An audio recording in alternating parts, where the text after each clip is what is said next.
Since our people can remember, we have been part of the fight, protecting space in a great ball surrounding them. Inorganic creatures that only know to spread, devour, and spread some more. Our claws, wings, tentacles, fangs, scales, and countless other natural weapons were put to use against these creatures, and while we fought, we kept watch. We watched for the small races, the budding intelligences, and cunning predators. We nurtured each one, showed them how to use their natural given weapons. And when they were ready, brought them to the front to join the fight.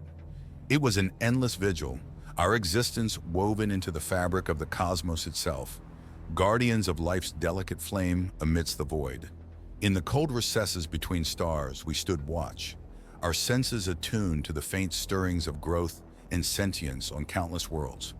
We were stewards of evolution, shepherding the burgeoning species that showed promise in joining our cause. Among these, we found the furry bipeds of a lush, vibrant planet, swathed in blue and green. They carried the spark of potential, the warm embers of curiosity and adaptability that marked them as candidates for the great struggle. Our gaze fixed upon them, we observed their ascent from primitive existence to something more. But as it always is with nature, evolution has its dead ends. So when we found these furry creatures swinging from trees to land in the plains of their own world, we were saddened but not disappointed. Such is the way of the universe. I was tasked with watching their progress and reporting their inevitable demise. So I watched as the tree-dwelling creatures picked up rocks to throw at their faster-clawed brothers, used broken branches and shards of bone to hunt their horned brothers, using determination and cunning to hunt the strongest of the herd. It was a dance of life and death, one that played out across the continents of their world. They honed their skills, the spark within them growing brighter with each generation. As they mastered their environment, they reshaped it, using fire and flint, stick and stone. They harnessed the elements, commanding fire to cook their prey, manipulating the earth to craft shelters. Their ingenuity was boundless, and it became clear that they were not the dead end we had anticipated. They grew strong on the flesh of their betters, and soon they left the trees and began to hunt in true form. Through many lives, my memory moved from body to body. I watched as they simply chased their opponent, wearing them down until the brave bull lay down to die. The noble mammoth gasped and begged. Even the intelligent wolf, master of the frozen waste, would lie before the tall hunter from the trees. Over time, their fur thinned. Nature did not like this creature.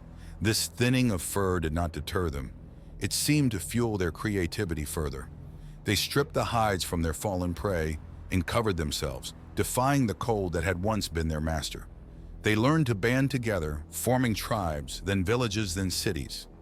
They tamed the dog, brother of the wolf, and bent it to their will. They plowed the fields, sowed the seeds, and reaped the harvest. So they killed those with thick fur and wore it in triumph. Then nature gave them a trial of water, heating the ice and drowning many. But again the tall hunters made their solution. They did not take to the water and live amongst the fish.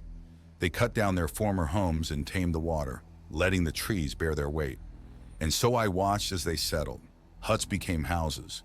Beasts of the wild became cattle. Poison became medicine. Every facet of nature was broken apart and rebuilt to serve the human, as they called themselves. And when nature began to run out of challenges, they gave themselves the greatest challenge: each other. The drama of their self-imposed conflicts was at once tragic and fascinating. They fashioned ever more complex tools of war. Their societies became stratified and specialized. The simple rock and branch gave way to the worked stone and molded bronze, and finally to the forge and anvil, where iron was made to sing. Their conflicts grew in scale and sorrow, yet so too did their art, their music, their philosophy. The spears became arrows, stones became hammers and swords. Hide became metal. They tore from the earth what nature could not give. Metal became their hide and claws. In interest, more than anything, I watched as they fought in greater numbers, building better claws instead of evolving them. A spark of worry nestled itself in my subconscious. As centuries unfurled, that spark became a blaze of concern. Their ability to wage war escalated with each passing epoch, each innovation in the art of conflict.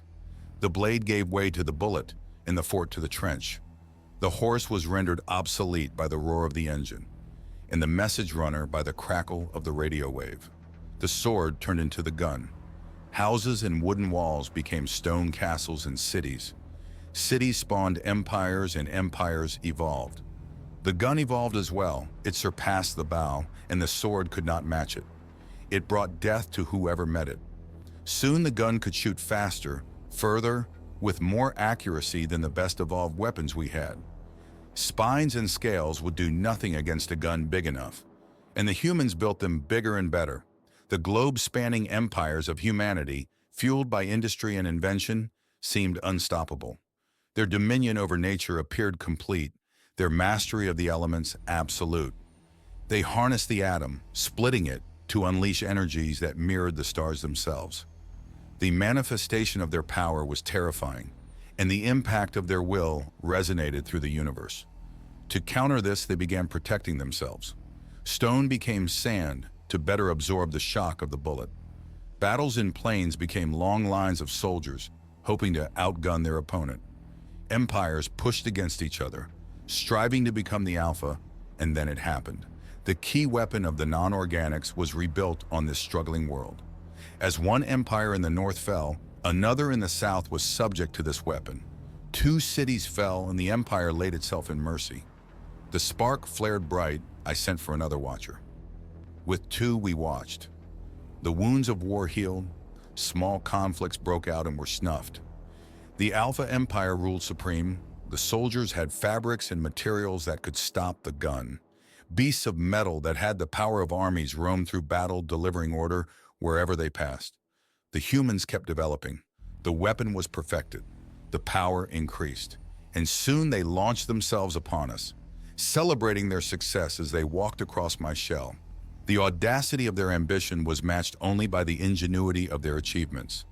They took to the stars with the same determination that had seen them conquer mountain, ocean, and plain. Their vessels, at first clumsy and tentative, grew in sophistication, mirroring the evolution of their earthly technologies.